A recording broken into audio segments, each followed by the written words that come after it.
Serigne Saliou damay ñëw nag ci sa njaboot muy presse beeg média bi. mu mel ni fan yi ñu génn nag ministère de la communication gi Alioune Sall jiite. am na lu ñu fàttali ci média yi nga xamante ni non conforme li lañ ci nar a fekk su fekkee sàmmonte wuñu cahier de charge yi ak li nga xamante ni moo leen war. waaye nag mu suscité tout un débat. CAP génn fii CDEPS Alioune Tine sax génn société civile bi. wax xalaatam rawatina Madiambal Diagne waaye ñu bennal ko d'abord ñu tàmbalee ko yow. en tant qu'un patron de presse un professionnel des médias.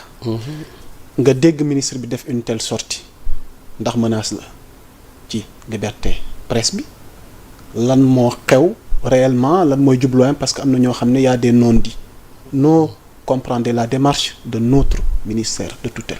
xam nga dëkk boo gis dafay tënku ci ay charte tënku ci ay loi ay normes soo bëggee def lii jaaral ci lii ak lii ak lii soo ci jaarul lii moo la ciy fekk. man lu mu bëggoon tey. waa CAP yeeg seen coow lu bari leeg tout ça ak patron de presse yeeg société civile bi ciy profito pour amaale encore buzz. ñoom ñëpp tey on peut brandir la liberté de la presse la liberté de la presse la liberté de la presse c'est très bien mais la liberté de la presse c'est pas l'anarchie de la presse c'est pas la licence de la presse. les gens vont se dire que oui peut-être man je suis pro-Pastef mooy wax loolu non déedéet c'est-à-dire que lépp loo mën a gis tey pour man dama ne nañ koy encadrer ñoom ils ont été c'est-à-dire ñi tey les acteurs de la presse là ils ont été les premiers am ça ñoom ñoo fi njëkk a wax ne il faut assainir le milieu de la presse. waaw mais quand tu parles de man fu ñu mësaan wax assainissement sax man dama ne il faut professionnaliser la presse mais comme que ñoom dañuy wax assainissement mais assainissement ça signifie que. mais da nga am loo xam ne da nga koy dégager. li nga jàpp ne baaxul nga dindi ko li nga jàpp ne baax na nga téye ko. mais exactement. mais li nga xamante ne moom moo baax ci lan ngay mën a tënku pour wax ne lii mooy baax mais da ngay tënku ci code bi nga xamante ne ñun ñëpp moo ñu tënk. code boobu état imposé wu ko de. journalistes yi ñoom ñoo waxtaan seen biir lëkkaloog état bi daan ne voté ñu ko bu nekk loi ñu war ci tënku. ministre bi ñëw daan ne man.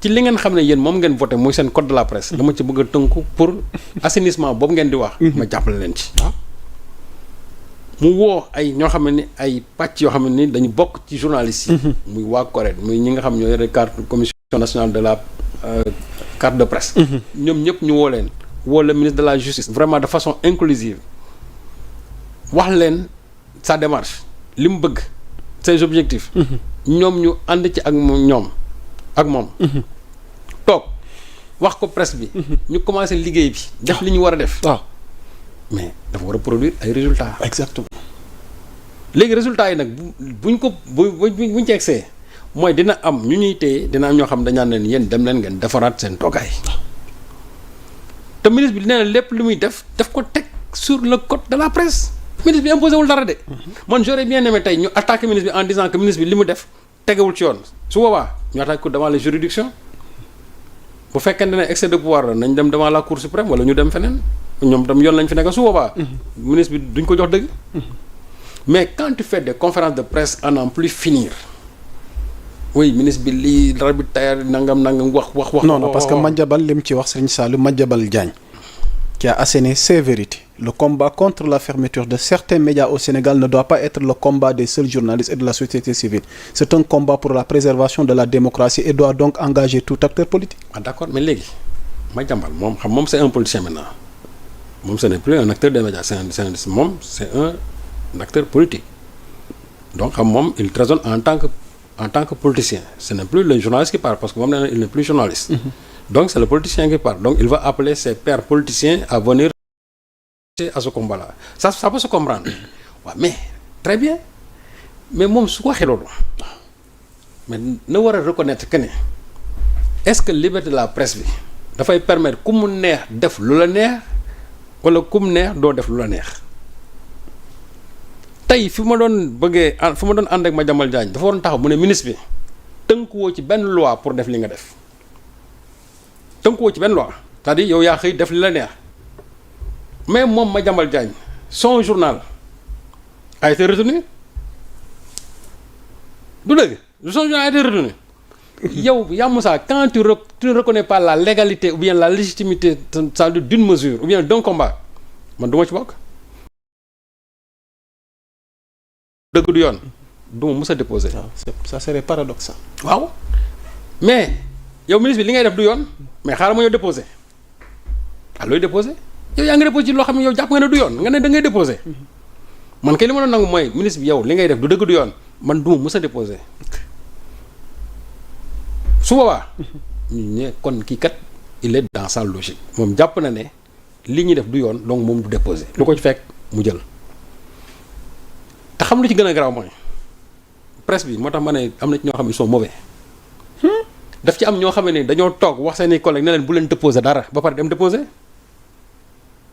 c'est grave ça. billaay am na ci quelqu'un boo xam ne il en a été victime ba taxaw di ma ko wax. mu ne ma diw moo ma tax mu ne bu fi kenn déposer parce que ministre bi li muy bëgg a imposer nit ñi kenn du ko nangu ndekete moom moo njëkk a déposer. jaar ci suuf. ci suuf la jaar moo tax moom nee na bi mu toogee dégg ñu ne média reconnu yi moom mu dégg ci média waa ji nee na man damaa jommi.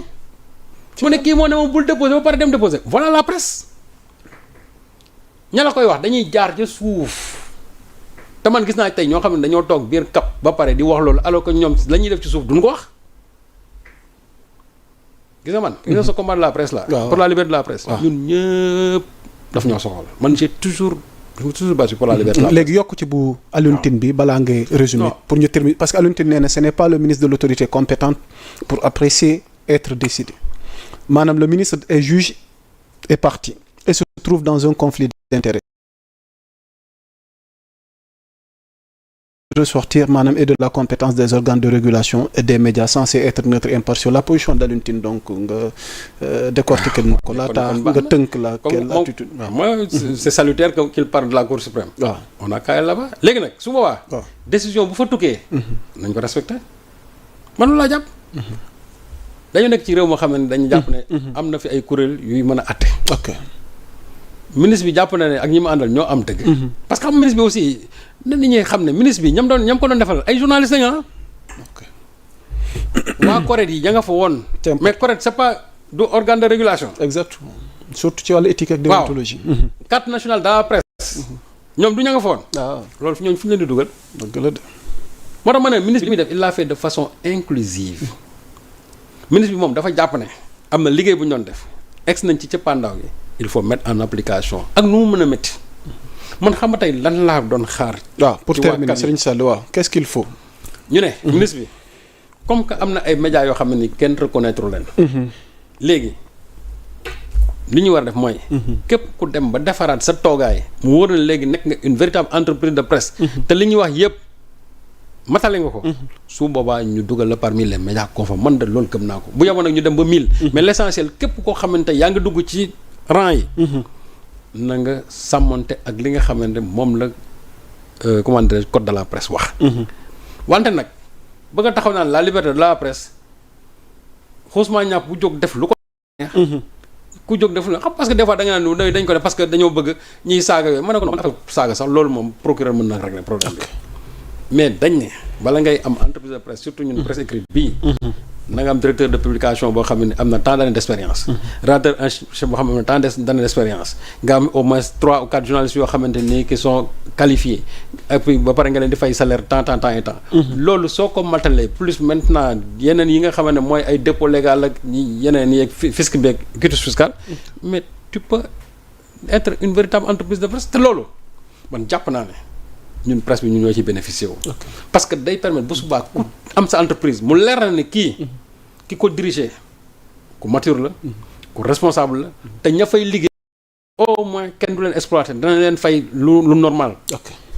alors loolu au moins bu tey bu demee ba sax. nit du tëb a tëb rek nekk sa biir néeg rek xëy créer sa benn média boo xëy jaay sa une def loolu dama ne. waaw presse bi. sëñ Sall fa la ñuy jeexalee mais dama la bëgg yóbbante waale état tamit nanu bàyyi xel parce que yow mii na daa ko fàttaliwaat ngir ñu war a jàpp ci liggéey yor wala Sénégal set fi ngeen war a jaar parce que convention amul aide bi tamit génn am na loo xam ne tamit nag dama la koy bàyyi pour ñu tëjee commission pour terminer loolu moom j'interpelle loolu tamit gars yi ñu ngi ma koy yóbbante non loolu moom j'interpelle depuis une année gisagul non loolu j'interpelle l'état donte xam naa ne suñu jubadi yenn patron yi at yi jàll moo yóbbee xëy na état di doxalee nii waaye nag sëñ Sall at jàll na nag moom laa wax